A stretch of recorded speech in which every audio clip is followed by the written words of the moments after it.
그러면 이번에는 계속해서 CDTFA 조세 형평국에서 참여하고 계시는 앤드류 감사관님과 함께 여러 가지 궁금한 점들을 알아보도록 하겠습니다. 여보세요? 네, 여보세요? 네, 안녕하세요. 오랜만입니다. 네, 잘 들리십니까? 네, 잘 들리고 있습니다. 그, 그 주정부에서도 역시 그 오피스로 출근 안 하시죠? 예, 출근 안 하고 있죠. 지금, 오피스에 안 가지, 지금, 도대체 몇 달이 된지 모르겠네요. 거의 1년 가까이 돼가는 것 같은데요, 보니까. 어떠세요? 집에서 근무하시는 것이 더 좋으세요? 아니면 아, 필드로 나가서 그 사람마다 일하시는 게? 좀, 오디터마다 다 좀 다르게 생각하는 것 같은데요. 뭐, 저 같은 경우는, 나쁘지 않다고 생각합니다. 네. 네. 그리고 뭐 감사하는데 불편은 없으십니까? 감사하는데 뭐 특별한 불편 없고, 저 같은 경우는 좀 일하는 시간이 좀 길어진 것 같아요, 아무래도. 왜냐면은, 직접 가서 일할 때는 뭐 5시까지 딱 일하고 이제 퇴근을 해야 되는데, 아무래도 집에서 일하니까 이렇게 무슨 계획을 세우면, 여기서 오늘 이것까지 끝내고 자겠다. 뭐 이런 게 있어가지고, 저는 좀 일을 더 많이 하는 것 같아요. 아, 그러시구나. 그 국세청 감사관들은 오버타임 정부에서 지급하나요? 저희는 취급을 안 하는 걸로 알고 있습니다. 네. 그러니까 본인이 받으신 적이 없으시면. 네. 네. 오늘 그 여러 가지 그 비대면으로 코로나로 인해서 스트레스도 많으실 텐데 이렇게 참여해 주셔서 대단히 감사드립니다. 자, 네. 네, 우리 청취자분들이 몇 가지 그 궁금해하시는 것들 몇 가지 좀 정리해서 여쭤보겠는데요. 네. 지금 그 주정부 같은 경우에는 그 비즈니스 하시는 분들의 텍스 리턴 그 듀 데이트들이 많이 연장이 되고 있어요. 그래서 그런 네. 그 내용들 중에서 우리 그 일반 그 스몰 비즈니스 하시는 분들이 꼭 알아두셔야 될 것들 좀 정리 좀 부탁드릴까요? 네, 일단 결론부터 말씀드리면 세금 납부 마감일이 3개월씩 연장되었거든요. 네. 여기서 좀 더 구체적으로 얘기하자면은 세일스 텍스 보고 및 그리고 이 세일스 텍스 프리페이먼트 이 마감일들이 원래 오리지널리 이 작년 12월 15일에서 요번 연도 4월 30일 사이에 있는 것들만 지금 연장이 가능하고요. 그리고 또 일반적으로 납세자가 평소 요 시기쯤에 세일스 텍스를 1밀리언, 즉 100만 불 이하로 보고하시는 분이시면 뭐 따로 신청하실 필요 없이 그게 자동으로 연장이 됩니다. 네. 그리고 사람들이 제일 많이 보고하는 분기별로 예를 들면요. 원래 4분기 2020년을 예를 들을게요. 그러니까 세일스 텍스 원래 두 번째 프리페이먼트 듀가 12월 24일이었는데 그게 3개월 후인 지금 3월 24일로 연장되었고요. 네. 또 세금 보고 마감일이 원래 2월 1일이었던 것이 역시 3개월 후인 4월 30일로 연장되었습니다. 네. 그러니까 전부 오리지널 네. 그 마감일에서 3개월을 늦춰가지고 마감일이 정해졌으니까 그렇게들 네. 이해하시면 되겠네요. 그렇죠. 그냥 잠깐 애드하고 싶은 것이 제가 아까 말했듯이 원래 듀데이트가 12월 15일에서 4월 30일 사이에 있던 것만 해당됐다 했으니까 네. 2021년 1분기 보고는 4월 30일이 아닌 8월 2일로 연장되었고요. 네. 이게 또 다르게 얘기하면 2021년 2분기와 그 이후에 대해서 연장은 아직 저희가 어나운스 한 게 없는 걸로 알고 있습니다. 네, 그렇군요. 그래서 네. 대부분 한 쿼터씩 더 연장이 되었다. 뭐 이렇게 이해하시면 좋을 것 같습니다.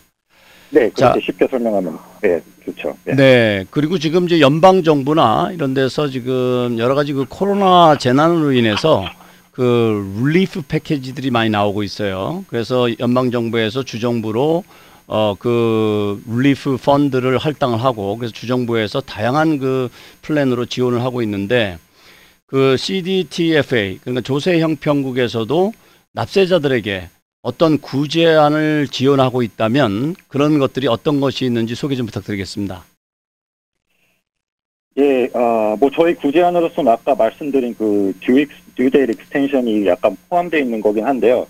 제가 좀 찾아보니까 지금 작년 12월 15일 이후로 시행되고 있는 스몰 비즈니스 릴리프 페이먼트 플랜이라는 게 있습니다. 네. 여기서 또 결론부터 말씀드리면 결국 이게 12개월 무이자 결제 방안 플랜인데요. 네. 또 안타깝게 여기 좀 뭐 제한들이 있지 않겠습니까? 네. 일단 첫 번째 그게 이 텍스페어의 그 1년 동안 텍스가 붙는 세일이, 즉 텍서블 세일이 5 million, 즉 500만 불을 넘지 않으셔야 되고요. 네. 그리고 또 이 12개월 동안 defer, 미룰 수 있는 세일스 텍스 한도 금액이 5만 불까지만 커버가 됩니다. 네. 또 여기서 중요한 게 지금 말씀드리는 이 플랜, 이것도 마찬가지로 12월 15일에서 원래 4월 30일 듀였던 것들만 퀄리파이가 되거든요. 네. 그러니까 지금 이 상황에서는 분기별로 보고하신 분들 기준으로 따지면 2020년 4분기와 2021년 1분기 세일스 텍스만 이 플랜에 해당되고요. 그리고 일단 이 플랜이 허용이 되면 2022년 4월 30일까지 무조건 풀로 페이를 하셔야 돼요. 리밋은 아까 제가 얘기했듯이 5만 불이고요. 네. 그러니까 납부를 연장해 주는 거지 면제 주는 건 아니다는 것을 꼭 기억해 두셔야 될 것 같으네요. 그렇죠. 네. 그러면 지금 말씀해 주신 이런 구제안들 내용은 웹사이트에서 다 공지하고 있죠? 예, 그럼요.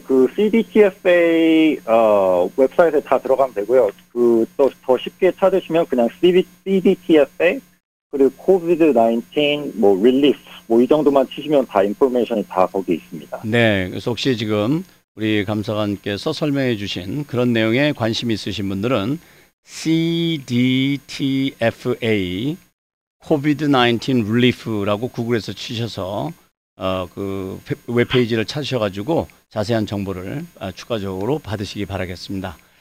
자, 그 다음에 지금 국세청들이 이 앞에도 IRS하고 소셜 시큐리티 어드미니스트레이션에서 참여해 주신 감사원님과 스페셜리스트부터 얘기를 들었는데 국세청도 이제 점점 서비스를 온라인으로 많이 전환이 되고 있어요. 그래서 이제 이번 팬데믹으로 해서 그 속도가 점점 빨라지고 있는 것 같은데 온라인으로 제공되는 서비스와 이런 서비스를 이용하기 위한 프로그램 같은 것이 있으면 주정부에서 지금 진행하고 있는 것이 있다면 소개 좀 부탁드릴까요? 그러니까 한 2, 3년 전부터 모든 게 이 온라인성으로 바뀌고 있는데 청취자들이 관심 가질 만한 내용으로서는 다 아시고 계실 수도 모르지만 일단 새로운 비즈니스를 등록하시고 또 판매 허가증을 받을 수 있으시고요. 또 텍스 보고 및 페이먼트를 하실 수 있고 또 언제나 들어가서 이 페이먼트를 낸 것들과 세금 보고 이거를 언제나 가서 보게 되시고 그리고 아까 말한 또 코비드에 관한 구제안 요청은 물론 페널티와 인트레스트에 대한 릴리프 즉 상감에 대해서도 요청을 할 수 있고요. 그리고 또 세일스 텍스를 납부한 금액이 만약에 초과가 되었다고 생각하시면은 이 온라인송으로도 이제 환불을 청구하실 수 있으세요. 네. 그리고 딱 마지막으로 하나만 더 얘기하면 만약에 지금 당장 내셔야 할 금액을 못 내실 상황이시면은 밸런스를 이 다달이나 아니면 매주마다 이렇게 낼 수 있게 해주는 이런 페이먼트 플랜 신청도 온라인으로 지금 가능합니다. 네, 다양한 온라인 서비스 소개해 주셔서 감사합니다. 네, 지금 여러분께서는 라디오 코리아 창사 32주년 기념 특별기획 1차 텍스 세미나를 청취하고 계십니다. 잠시 후 여러분께서 주신 질문에 대한 답변을 드리도록 하겠습니다. 그럼 계속해서 질문에 들어온 것에 대한 답변을 들어보도록 하겠습니다. 여보세요? 여보세요? 네, 여보세요? 네, 오래 기다리셨습니다. 예. 이렇게 전화로 하니까 실제로 나와서 하시는 것보다 좀 불편하신 것이 있으신가요? 지금 안 선생님 얼굴 쳐다보고 있으니까 좀 비슷한데요, 저는. 그래요? 네. 네, 우선 제일 먼저 들어온 질문에 대한 답변을 좀 들어보도록 하겠습니다. 이번 코로나로 문을 닫게 되었습니다. 그런데 밀린 세일즈 텍스로 걱정이 많습니다. 도저히 밀린 세금을 갚을 수가 없는데 뱅크럽시는 하고 싶지는 않습니다. 해결 방법이 있는지요? 라는 질문인데요. 아마 이런 유사한 그 상황에 있는 분들이 많이 계실 것 같습니다. 시원한 답변 좀 부탁드리겠습니다. 네, 뭐 일단 이 참 힘든 시기 안타까운 상황인데요. 제가 아까 잠깐 말한 것 중에 하나인 그 페이먼트 플랜을 활용하셔서 이 시츄에이션을 좀 약간 완화시킬 수 있을 것 같습니다. 이 페이먼트 플랜이 허락되면은 이 밀린 세금을 좀 더 적고 좀 감당할 수 있는 금액으로 이렇게 주로 다달이 내실 수 있게 되는데요. 다만 이 페이먼트 플랜에 퀄리파이 하시려면은 주로 이 자산에 대한 공개를 풀로 하셔야 되고요. 그리고 가게가 지금 아까 문을 닫은 상태라 하셨는데, 그러면 아마 온라인으로 신청이 안 되고 그 지금 어카운트를 담당하시는 분에게 직접 연락을 주셔서 그 프로그램에 그 페이먼트 플랜에 대해서 그 디스커스 하셔야 될 것 같습니다. 그리고 또 하나는 아까 그 IRS 엘버트 님도 그 얘기하신 것 같은데, 저희도 Offer and Compromise라는 프로그램이 있거든요. 네. 그래서 그것도 간단히 얘기하면 저희에게 내셔야 할 금액보다 더 적은 금액을 그 텍스페어님께서 저희에게 제안을 하는데, 일단 거기에도 이제 좀 이렇게 좀 restriction이 있고 컨디션이 매트해야 돼가지고 좀 심사는 까다로운 것으로 알고 있는데, 하여튼 그 Offer and Compromise 프로그램은 그 저희 웹사이트에 가시면 그 섹션이 아예 따로 있으니까 거기를 한번 꼭 참조하시는 게 좋을 것 같습니다. 네. 저도 지금 말씀하시는 것에 동의하는데요. 이렇게 이제 어렵게 되었을 때 뱅크럽시를 하시기 전에 그 국세청을 에 연락을 해서 첫째 납부를 할 수가 있다면 인스톨먼트 페이먼트를 하면 되는데, 지금 이분처럼 이제 문을 닫게 되면 사실 인스톨먼트 페이먼트도 어렵잖아요. 그렇죠. 그러면 지금 마지막에 말씀하셨던 것처럼 오퍼링 컴프로마이즈를 통해서 협상을 통해서 그 실제적으로 납부해야 될 그 체납세 금액을 조정을 받는 그런 시도를 해보는 것이 좋습니다. 그렇지만 그 아까 저기 연방국세청에서 나오신 알버트 왕 감사관께서도 같은 말씀하셨는데, 오퍼링 컴프로마이즈라는 것이 그 국세청에다가 신청하면 그냥 주는 것이 아니라 나의 재정 상태를 잘 정리해서, 그리고 왜 내가 이 돈을 도저히 갚을 수 없는지를 설명하는 그런 과정을 숫자와 다큐멘트로 다 준비를 해서 정확하게 제출해야 국세청에서 리뷰를 하고 고려를 하지, 그냥 어렵다라는 하소연 쪽의 그런 형태의 신청으로서는 거의 불가능하다고 봐야 되겠죠. 그렇죠? 네, 그렇습니다. 네. 그래서 특히 그 스테이트 같은 경우는 IRS보다 굉장히 더 까다롭고 더 엄격하게 하는 점 참고하시면 좋겠습니다. 자, 그 다음에 이제 두 번째 질문인데요. 조그마한 마켓을 2년 전에 시작했습니다. 기존의 비즈니스를 인수하는 것이 아니라 새로 셋업을 했는데요. 어떤 것을 세일즈 텍스를 받아야 하고 어떤 것이 받지 않아도 되는지를 구분하는 게 너무 힘듭니다. 판매하는 종류가 한두 가지도 아니고요. 세일즈 텍스를 받아야 하는지 아니면 받지 말아야 하는지를 쉽게 할 수 있는 방법이 있는지요? 라는 질문입니다. 이런 경우를 많이 접하실 것 같긴 한데, 뭐 좋은 아이디어가 있으면 공유해 주시죠. 네, 일단 할 말은 많은데, 시간상 네, 일단 스몰 비즈니스 중에서 가장 복잡한 비즈니스 중에 하나인 건 확실해요. 근데 일단 저희 웹사이트에 가시면, 제가 알기로 그로서리 마켓에 대한 가이드 섹션이 아예 따로 있을 거예요. 그리고 그 웹사이트, 아니면 그 웹사이트 서치 바에 가서 그로서리라고 치셔도 그 페이지에 들어가실 수 있을 거예요. 네. 어찌됐든 거기로 들어가 보시면 어떤 품목이 텍스가 붙고 안 붙는지 아주 잘 구분되어 있고, 또 그 퍼블리케이션도 하나 나와 있습니다. 그 출판물이 하나 나와 있는데, 아마 그게 퍼블리케이션 31 뭐 그럴 거예요. 근데 거기도 아까 그 웹사이트처럼 모든 인포메이션이 다 자세하게 설명되어 있고요. 두 소스 둘 다 무슨 품목이 세일스 텍스가 붙는지 안 붙는지 그거 말고도 다른 인포메이션, 예를 들어 이쪽 업체는 어떤 식으로 세금을 보고해도 되는지 뭐 그런 내용들도 있으니 거기 두 소스를 한번 참고해 보시는 게 좋을 거라고 생각됩니다. 네. 사실 우리가 세일즈 텍스는 우리 생활에서 가장 많이 접하는데 생각보다 상당히 복잡해요. 그래서 소비자들은 텍스를 내야 되는 건지 안 내야 되는 건지 따지지 않고 그 셀러가 세일스 텍스를 부과하면 그냥 내고, 부과하지 않으면 안 내고, 지금 사실 그렇게 이제 그 진행이 되고 있는데, 실제로 비즈니스 오픈하시는 분들이 이것이 중요한 것이, 나중에 이것을 잘못하게 되면 감사받았을 때 좀 곤욕을 치르게 될 수도 있잖아요. 그렇죠? 그렇죠. 아무래도 불편하시더라도 처음부터 이렇게 좀 잘 알고 시작하시는 게 아무래도 최상의 상책이죠. 네, 그래서 지금 말씀해 주셨던 것처럼 본인이 운영하는 비즈니스의 그 인더스트리의 그 자세한 내역을 조세 형평국에서는 퍼블리케이션이라는 이름으로 정보를 많이 제공하고 있으니까 웹사이트를 이용해서 정보를 받으시기 바라겠습니다. 혹시 그 웹사이트 주소 좀 알려주실 수가 있으십니까? 네, let's see. www. 네. cdtfa.ca.gov. 네. cdtfa.ca.gov 일로 들어가셔서 찾으시면 네. 되겠습니다. 자, 그러면 다음 질문을 또 여쭤보겠습니다.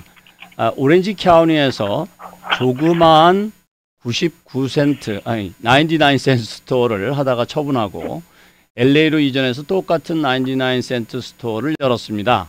그런데 오렌지 카운티에서는 세일스 텍스를 7.75%를 받았었는데 LA에서도 같은 줄 알고 똑같이 7.75%를 받았었습니다. 그런데 세일스 텍스를 분기별로 보고하는데 회계사 말이 로스앤젤레스는 9.5%라는 것입니다. 그래서 난 고객으로부터 7.75%만 받았으니 이것만 내겠다고 하니까 안 된다는 거예요. 너무 억울한데 이럴 때 어떻게 하는지요? 라는 질문입니다.